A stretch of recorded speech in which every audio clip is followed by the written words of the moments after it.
and what are we doing? We are Christmas shopping. What a wonderful Christmas gift for somebody, but a beautiful brand new purse without breaking the bank. All right, so I had this company reach out to me and they asked me if I would be willing to open up one of their purses and do a review. And I said, of course I would love to do that. Now, this purse is a Chanel purse. It is a flap bag. It is in black with silver hardware. I'm so excited. I have not opened it up yet. I just merely took it out of the packaging, so I want to share it with all of you.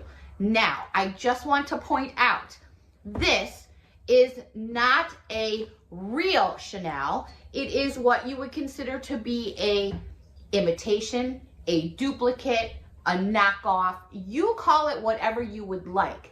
Me, I know it's not real, but it's real. And all that matters to me is what I think and what I feel. I have no problem telling anybody that my purse is not a real designer purse.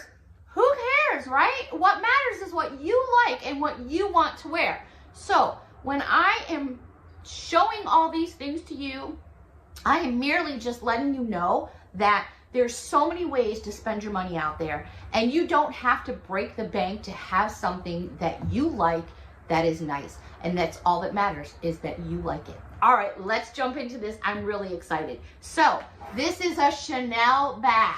Now, it came in a packaging. I opened that package, and this is what we've got so far. So we're gonna start by opening this box up, which this is one of those magnetic boxes, and I really like those a lot.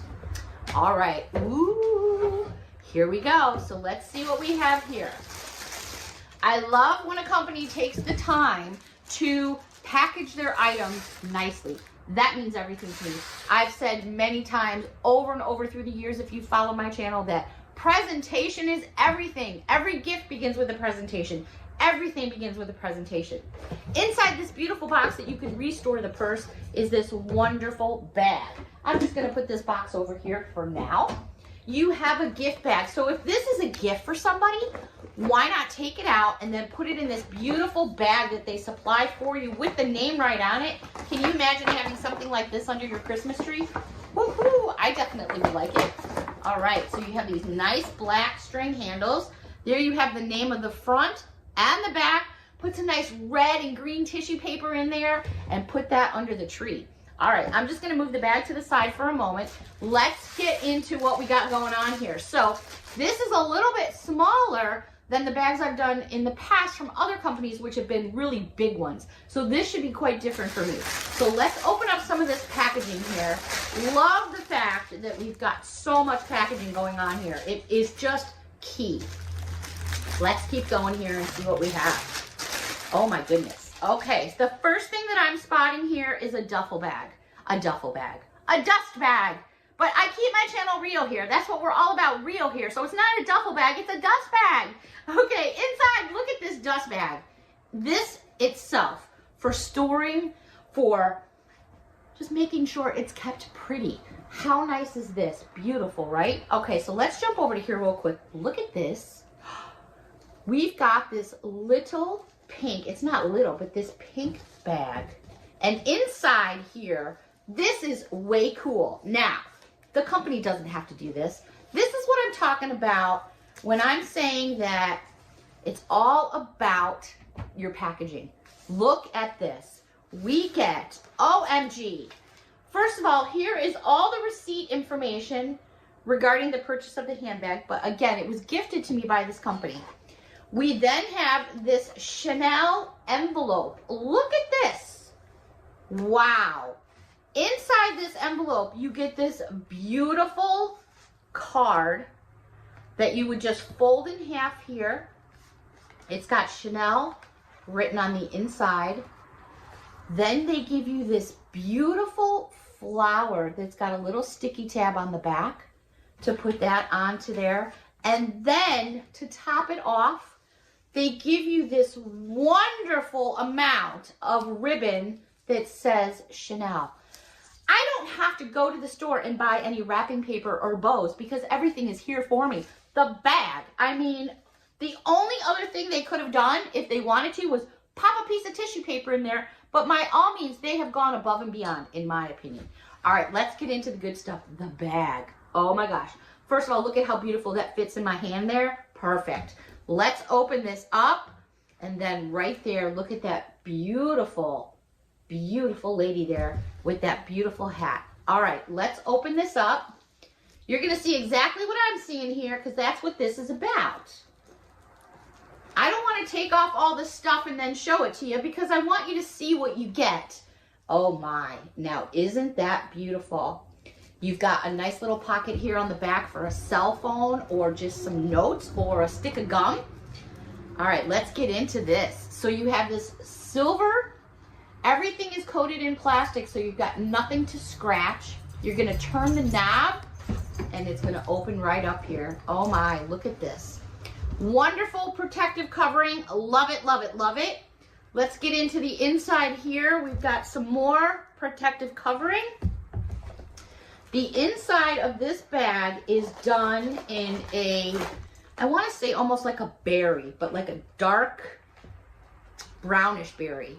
So here we have the actual hang tags. Inside the bag itself, we've got, look at all these compartments. You've got plenty of room. They have like little imitation, I'm going to show you all kinds of stuff here. You've got plenty of room to put your cards and things of that nature. You've got a nice slip pocket here in the front, another pocket deep down, two more pockets with another holder here for a pen.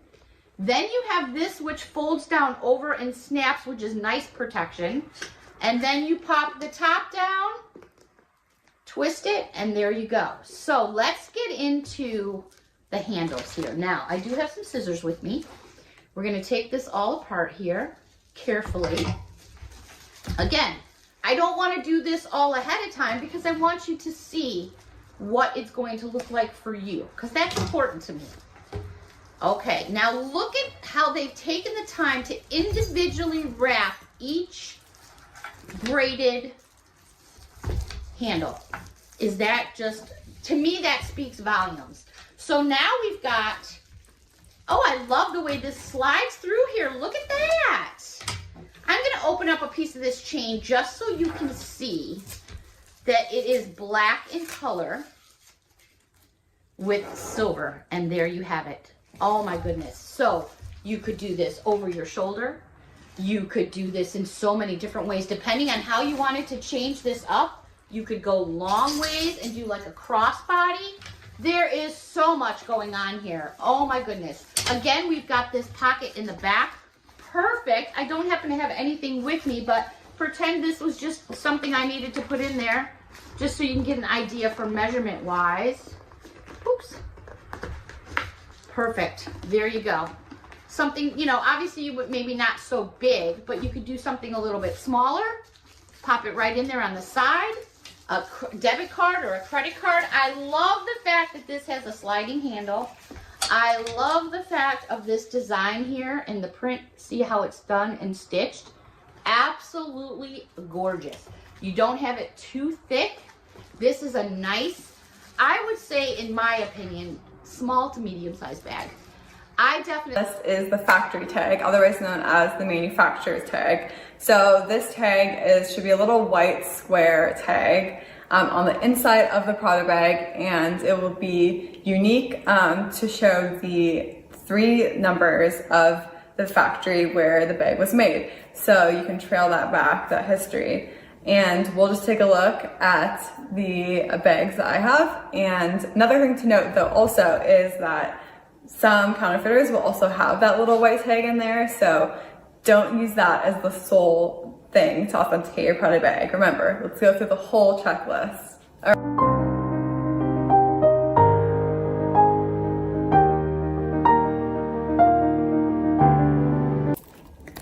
Okay, so here is the factory tag right there. It's a very small little white tag with the 3 numbers, and you have to reach around and really feel for it. So always check for that as well.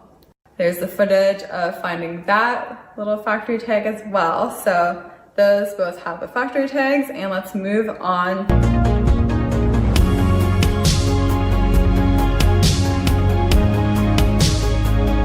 Okay, the last item on the checklist is the Prada authenticity card. So that comes in this little black envelope. As you can see, it is embossed and it's black on black, certificate of authenticity. Okay, so then inside of this, you will have the authenticity card, the Prada authenticity card, and it will just be this plastic credit card looking card, and it'll have a magnetic strip, and it will have the information on the back.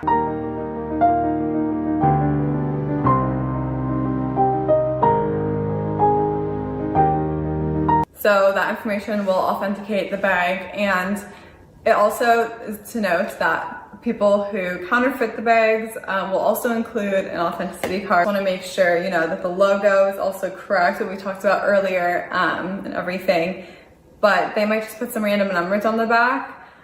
So what you can actually do is you can contact Prada and real vintage Kelly, how it tapers down and out. This is just straight across, which tells me it's not an authentic bag. Another thing that really bugged me when I was examining this is a very obvious fake, by the way, so I don't see how you could get fooled by this. But the sangles are very different. Now, the hardware color is also different as well. This is a very gold on the vintage Kelly. This is a very light champagne gold, which is another big tip because Hermes doesn't do light gold hardware. So this bag is very obviously fake. All the hardware choices they have for common bags are like gold hardware or palladium hardware. And if you're lucky to get a special order, you can pick brush gold, permabrass, which is the light gold, or palladium. The purling detail is also different. This one is a lot more bumpy than the one on my Hermes sangles. The edges of the cutout or the turn lock are a lot different too. This one is a lot more square on the real bag, and on this fake mini Kelly, it's more rounded. Something that I've also noted too is that the texture of the Epsom that I got and on an Hermes item I got from the store feels different than the Epsom texture on this handbag. And when I was wearing this in Orlando, Florida, the first day that I wore it out and I got sunscreen on it, a layer of some kind of coating on this Epsom rubbed off, which was disturbing. But I'm also not too terribly surprised because this is a fake handbag, which makes me even more convinced that I do not want to buy a fake now. The other thing too is that the turn locks between the real bag and the fake bag have some difference in feel, but the edges of the turn lock, like the edges of the circle itself, are more rounded than the real one, which are a lot more angular and sharpened angles. They feel boxier and more substantial. The turn lock on this one also doesn't turn as easily as my vintage Kelly, though my vintage Kelly is 58 years old, so that could be the reason for it being so loose as well. I do have to admire one detail that they did very well. They got the Epsom texture on the outside, and on the inside they have a different texture of leather, which is similar to the Chev leather that lines Hermes Kellys that are in Epsom. Because if you buy an Hermes Kelly from the store, I believe it is Epsom on the outside, and then the inside leather, it is Chev in the same color. And Chev is goat skin, so it has a different texture, and they have a goat skin texture on this. So I thought that was like a good detail that they caught. I was like, good for you. So I give you a bone for that. You look at the real one versus the fake one. The purling here is just so fake. Whenever people tell me to look at a logo to verify the Hermes bag for authenticity, I can't tell sometimes. And so I always struggle with this part.